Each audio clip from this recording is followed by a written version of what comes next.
I think it's starting to look like R2's leg. So, like, you can kind of imagine it.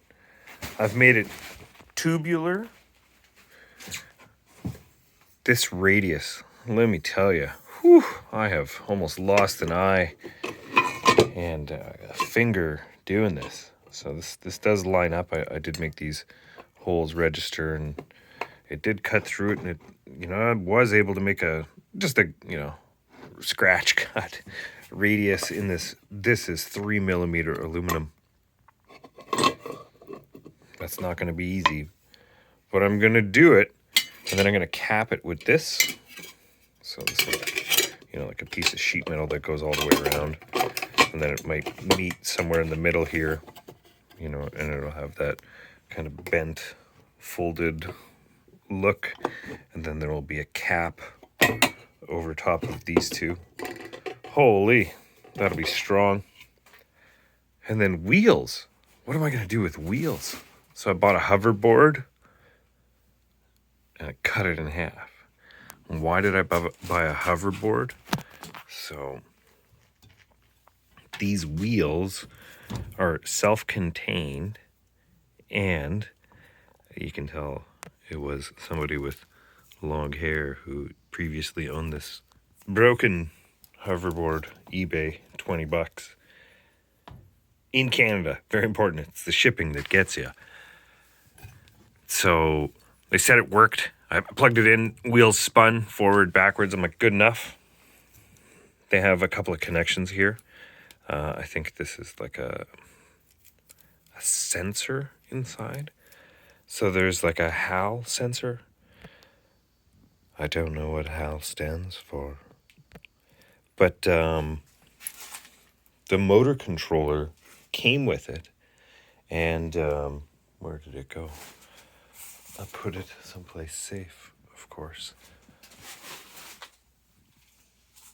I don't know where I put it. But the motor controller. The motor controller. So each foot got a motor controller. And it's the exact same motor controller. And this is how it works. There's these two little photo gates in there.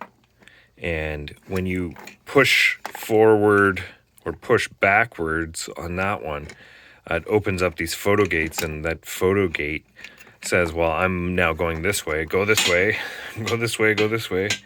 And then eventually you just kind of end up here, and nothing, you kind of find your balance, go forward, go backwards, and it just pushes those photo gates.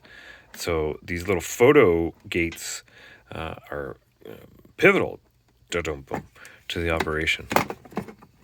And what I found was they're identical. So this is where the motor hooks up, power supply, blah, blah, blah. Well-labeled little PCB. It has a little I/O. And then there's this. This is a great one. This one says external interface. And then lucky me, this one had an external interface already on it. So it had this little chip, PT22272, and lo and behold, it is actually a little RC control. So there's a little remote you can buy to move this back and forth. Of course, these are designed. Oh, jeez. This is where it goes in between the two. That's why they have that pivot. It's for this to pass. But of course, this motor controller is designed to fit right there. External control. I can remote that to the head of R2. Bada bing, bada boom, drive the motors forward, backwards. Right now, I think I'm going to lock it into 1 foot position with the foot coming forward and see how far I go with this. Anyway, I paid $20 for this, and the shipping was $35 because it had the full battery pack. And of course, the battery pack is just, dead, bulging. I cannot read that. And it's the warning that I can't read. But that I can read clearly. So it's a pretty heavy duty battery. Like, yeah, at 36 volts. So I might need, well, I at least need at minimum this times 2.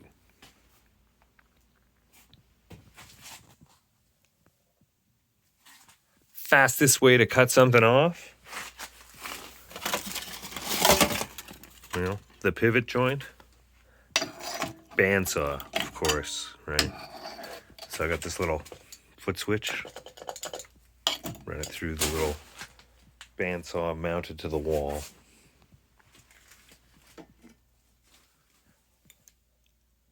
Funny story.